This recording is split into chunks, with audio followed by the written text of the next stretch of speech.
Hey there guys, what's up? It's Autobot Mike 18 here. It's another lovely day guys, and I'm here to give you another movie review. Guys, it's been a while since my last movie review, because we are into the summer movie season. Last week we had Hot Pursuit come out in the theaters. Wasn't going to waste my money on that. Now we've got a big film that has just been released. I saw it a couple of days later than its scheduled release. It's been out for almost a week now. And it's got to be one of the most hyped up movies of the summer, and also one of the best reviewed movies of the summer as well, and of the whole year so far. Of course, guys, the film I'm talking about in this video is Mad Max Fury Road. It's the Road of Fury. Anyway, guys, Mad Max Fury Road is the newest film in the Mad Max series. That's right, guys. There have only been 4 Mad Max films. This is the 4th film. We've had 3 other Mad Max movies. They were Mad Max, The Road Warrior, and Mad Max Beyond the Thunderdome, I think. And they all came out years and years ago. It has been 30 years since we've had a Mad Max film. George Miller, the man who made the first 3 movies possible, which all starred Mel Gibson as the title character, was the one who directed all 3 of those movies. He has come back to direct this film 30 years later. I guess he just wanted to sleep on the 4th film for 30 years, and then, 29 years after that movie, he said, oh crap, you know what? I should make another Mad Max movie. I'm going to do that. Now we have Mad Max Fury Road. And as I said earlier, guys, this is by far one of the most hyped up movies of the year. Everybody's been raving about this film, and I purely went to go see this movie because I was in awe of how much praise this film has been getting. I had to see what the hype was about, so naturally I went to go see it, and it is one of the movies of the summer. I love summer movies. With that said, let's get into Mad Max Fury Road. The first thing I'm going to start talking about, guys, is the plot behind Mad Max Fury Road. Now, guys, the film is set in a post-apocalyptic wasteland. Water is extremely scarce. Other minerals and all that kind of stuff, all of that is scarce. There is nothing but desert and sand and very, very scarce water. And there's a lot of oil as well. Now, there is one cult that is still in power, and they have a leader of this cult. He's a very creepy guy with white hair, a face mask with tubes connected to it. It's basically Bane in the future. Put tubes on him and white hair. There you go, it's Bane. You can barely understand a word he's saying. It's Bane, guys. And Tom Hardy's also in this movie, but he's not playing that guy. He's playing the title character of Mad Max. He gets captured by this cult leader and this entire cult, and he basically gets caught in the middle of the story. Basically, guys, when the film starts off, we have a cargo truck known as the War Rig. It is carrying a ton of oil. And the woman who is driving this truck, her name is Furiosa, and she in this movie is played by Charlize Theron. Why did I say it like that? Charlize Theron. And she is playing the character Furiosa. She's transporting this oil at the request of the cult leader. However, she has a secret cargo on board that the cult leader does not know about. I cannot remember his name, by the way. And she wants to basically escape from this cult with the secret cargo she has. Max gets caught in the middle of all this and decides to help her out as the chase begins. This movie, and what I mean by the chase begins, is basically this movie is one entire long car chase in the desert for about 80% of the movie. That's what you're paying to see. One long car chase with tons of explosions, action, violence, and gore, and that, my friends, is Mad Max Fury Road. Because the cult leader is now after Furiosa and Max's characters. Wants to get the cargo that she is trying to escape with. And that is all I'm going to say about Mad Max Fury Road. I do not want to spoil it. I'm not going to say what the cargo is. I never spoil, guys. You know me. Now, as I said when I first started this review out, I knew nothing about Mad Max Fury Road going into it. And I said that this is the 4th film in the franchise.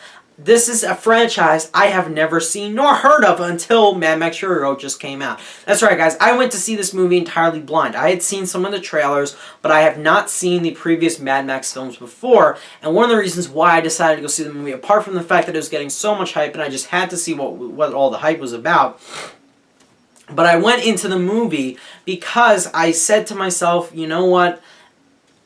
I probably don't need to see the other 3 films. And several other people, several of my friends especially, had told me I don't think you need to see the other 2 or 3 movies. A lot of people do not like the 3rd film before you go see this one. So I said, all right, I'll probably be fine if I just go see this movie. And I did. Then again, those people who told me probably have seen all the movies and said, don't worry about it. You don't have to watch them. It's all good. But they've seen them. So in the end, yeah, I do feel like I should have watched the other 3 movies, but I'll get into that later on in the review. What I've got to say about Mad Max Fury Road, not only did I get into this movie, and at not one point in this movie did I feel bored, and at not one point in this movie did I say this is not a summer movie. This, without a doubt, feels like a summer movie in terms of excitement, enjoyment, and just overall spectacle. But I gotta say, this has got to be one of the most oddest, weirdest, maddest. No wonder why one of the part of the title is called Mad Max. This movie is mad. Guys, this is one of the craziest movies I've ever seen in my life. Okay, I was messaging one of my friends before I saw this movie, and he's like, "You're gonna walk out of the theater, and you're gonna be like, what the hell did I just watch?" As soon as I walked out of the theater, I not only wanted to get behind a car and start chasing in a desert and pretending to carry secret cargo, and I wanted to put on a robotic arm like Furiosa. No, I also said to myself, what the hell did I just watch? I kid you not, guys. There is a man on top of a car with speakers. He has a guitar. He's wearing weird face paint and body paint, and he's playing the guitar, and it's shooting flames out of itself. That's what you're getting into with the price of an admission ticket for Mad Max Fury Road. Just to let you guys know. No, seriously, guys. Every single thing in this movie is effing nuts. I'm not even joking with you. The universe behind this film, the people within this film, the characters, their traits, what they wear, their weapons, almost, you know? I mean, even Furiosa always has this thing where she puts on, like, this black face paint over her face, over the top of her face, like that, and she's got this robotic arm, and I'm just like, this is so freaking awesome, but it's so odd at the same time. I mean, my goodness, did Tom Hardy not remind you of Bane in this movie, guys? He's wearing that face mask in the beginning of the movie. He's wearing that muzzle thing on his face. That reminded me instantly of Bane. And then later on in the movie, he's drawing someone's blood. I'm not going to say who it is, but he's like donating blood or something. Yeah. Bane, okay? Bane is back. Bane has his mark all over this movie. Anyway, guys, getting serious now. I did have a fun time, enjoyable time with Mad Max Fury Road, because there are a lot of positives and strong things going with this film, without a doubt. I'd say one of the strongest things definitely are the performances of the 2 leads, Tom Hardy and Charlize Theron. Tom Hardy, who I've really begun to become a fan of, he has been great in several of the last recent movies I've seen him in. His best performance to date is definitely Locke. Without a doubt, loved him in Locke. And he is incredible in this. His character, I'll get into his character. Did he play the character well? Yeah, I think so. Can I say if he played the character well in comparison with the other 3 movies? No, because I haven't seen those movies. Charlize Theron's character in this film, my goodness, guys, is she not a badass? She's not only got that freaking awesome metallic arm, but she's driving this war rig. She's kicking all sorts of ass. She's blasting guys. she was awesome in this movie. It was so cool for a change to see a woman in power. I mean, this movie definitely, this was her movie. I felt more connected with the character of Furiosa than I did with the character of Max, actually. I thought she was more fully developed. I thought she was, at times, more of a badass, and I really thought that was pretty awesome. I definitely think that if they're going to make a spin-off or a sequel, she should be in definite consideration. And I love what the ending did with her character. That's all I'm going to say without spoiling anything. Moving on. Nicholas Hoult was also in the movie. He was pretty good as well. That's all I'm going to say in regards to the cast. Another thing that really impressed me, George Miller. It's been 30 years since the guy has directed the last few Mad Max films. It looks like, obviously he has experience and everything, but the guy is older now. It's been 30 years. I can imagine he was probably in his 30s when he made those films. He's in his 60s, probably 70s now. That's pretty damn impressive. The movie looks magnificently shot. The action scenes are not only well cut together, this is an incredibly edited film. Film editing was great. The shots in the action scenes didn't feel incohesive or confusing for the most part. At one part you might be like, wait, didn't that car just blow up? but then you're like, no, wait, that car's still there. Like, it was another car that blew up. Like, that may happen a couple times to you in this movie. Other than that, everything else is very cohesive. The action is well cut together. The action was also very well shot and filmed. It's not only jaw-dropping, it's bloody and gory and violent, and the action just absolutely worked for me in this film. The score was pretty damn good. I have to absolutely give props to the stunt work in this movie, and without a doubt, hands down, one of the best things going for this movie was, without a doubt, the production design / the locations they shot this movie. Now, I know for a majority of this movie, they definitely have had to have shot some of it behind a green screen. I can't imagine they shot the entirety of this movie on location. But for most, it looks like they literally shot everything on some desert, and that's how real it felt. Not only did I love how the location played into the story and how much it was a barrier to the characters, because they're in a deserted sand. There's just nothing but sand. So there's going to be sandstorms, there's going to be mud that's going to get your car stuck in said mud. And I love how the environment definitely worked against the characters in some moments. And it was so much more refreshing to see a post-apocalyptic movie set in a deserted wasteland as opposed to some futuristic city or something that we're probably going to see in Tomorrowland. Not saying I have any grief with that or beef with that movie. I haven't even seen it yet. I'm just giving an example. But I love the environment in terms of how it worked in the story, and I love where they shot the movie. It was just so awesome to see it shot in a desert, and obviously I didn't feel like there was green screen effects. It felt all real and authentic to me. So props to the production team and the set design and all that. Excellent work there. My flaws with the movie, guys. This is not the perfect movie. Okay, it is not the best action movie of the last 5 years. I honestly just watched John Wick. Even though those movies are entirely different, I feel John Wick is a bit of a superior film.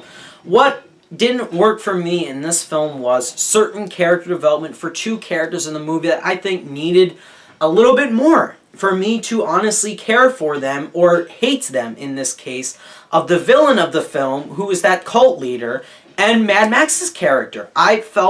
Didn't feel anything for Mad Max's character. I felt more for Furiosa's character. They have flashbacks for Mad Max's character in the film that I don't feel were entirely working, and they didn't use all the time as well, so I was like, okay, alright. Good try at attempting to establish Max's character. I think I cared more for him in the third act of the film, and I definitely cared for Furiosa throughout most of the movie. But Mad Max's character, I just couldn't connect with him. Not only could I not understand him in some parts, especially in the beginning, but what he was saying in terms of audio, I'll get into that though. But I also feel that he didn't really have much to do in this movie. I think it was more so Furiosa's story. And I think, honestly, she should have had more of the focus, because he was in the movie a lot less, in my opinion, and also didn't really say much at all. There are very quiet scenes where he's not saying anything, and he's just making gestures and movements, and I don't know. I think maybe I would have cared for that character more if I saw the other three movies. I don't know. I just feel not enough was put into that character. And the villain himself, yes, he does come off as very villainous and menacing with the way he looks. But in terms of actions, I'm not buying it. I'm sorry. I did not feel threatened by this villain. I feel we've had way more threatening villains in other movies in recent memory. I think the Winter Soldier had more layers than the villain in this movie. He shows up in the beginning, we see that he's villainous, he's not giving the people water, and then he's in the chase scenes, but he's not really doing anything in them. So I just didn't really care for him, and I didn't feel him as a villain. I mean, they could have had a scene where maybe one of his cult followers disobeyed him or something, and he just ruthlessly kills them. And I'd feel, oh yeah, that guy's more of a dick. I want to see him die. I didn't feel that in this movie. I just was like, yeah, okay, he's the villain. He should die. Yeah, he's evil. He looks evil. That's all I felt. I didn't feel more for him. I wanted him to be more menacing and more villainous. I just didn't get that. And I also could hardly understand a word he said in the beginning of the movie. The audio was not perfect in this movie. Not without a doubt. It's just same problem with Bane in the early Dark Knight Rises footage. They fixed his audio significantly. They did not do that in Mad Max Fury Road. I think they definitely could have touched up on that. And my other problem with the movie, even though this isn't the movie's fault, this is my fault, I definitely should have seen the other films before I watched this one, without a doubt. But that's my fault. All that being taken into account, guys, those are all the gripes I had with this film. I love the ending, and I feel that the third act of this film is one of the best third acts we've had for a film in the last couple months. It is high octane, it is intense, it is exciting. Edge of the seat, theater gripping, my hands gripping the theater seat. I couldn't wait to find out what was going on. I was so invested into the third act. It was so exciting. Action scene after action scene, badass moment after badass moment. It's one of the best movie moments of the summer so far, and it probably will be one of the best moments of the summer by the end of the summer. I love the third act in this movie. It is out of control incredible. I just wish that the first and second act, or the first half of the second act and the first act, improved upon those problems I had with the film in terms of character development and the villainous and the menacing side of our villain. Other than that, that's how I feel about Mad Max Fury Road. It's definitely an exciting, intense film, and in the end, I'm going to give it an 8.75 out of 10, which is also going to give it same grade as a B+, 8.75 out of 10. It's not my favorite movie of the year. It's maybe my favorite movie of the summer so far. I gave this and Age of Ultron the same grade. What do you guys think I liked more? I'm not going to let you know until the end of the summer. With that said, guys, what did you think of Mad Max Fury Road? Let me know down below in the comments. I recommend you guys see it, but I would definitely recommend you check out the first 3 movies first, especially if you want to know more about this world and this universe. I think it'll definitely help you and make you appreciate the movie a lot more. All that said, guys, that is my review for Mad Max Fury Road. Thank you so much for watching, guys, and I will see you in my next video. Bye, guys.